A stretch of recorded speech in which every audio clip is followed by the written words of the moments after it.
ओष्टार 42तम शिशु मेला केन्दुझर जिला पाटना ब्लॉक टांगरपड़ा उच्च विद्यालय ठारे ओष्टार 42तम शिशु मेला अनुष्ठित होईछि। 10टी विभाग में 180 जन प्रतियोगी भाग नहीं।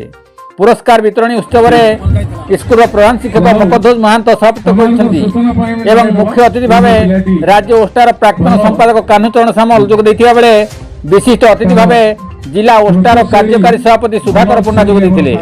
मुख्य वक्ता भाव वरिष्ठ शिक्षक विजय कुमार साहू, सम्मानित अतिथि पाटना ब्लॉक संपादक संजय कुमार साहू, उपसभानेत्री पुष्पलता पण्डा जोग देथिले। दीनमणि महांत, मधुसूदन महांत प्रमुख जोग देथिले।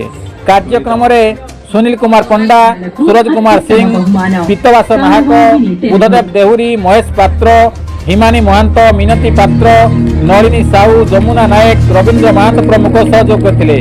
गोविंद राउत का रिपोर्ट, केडी न्यूज।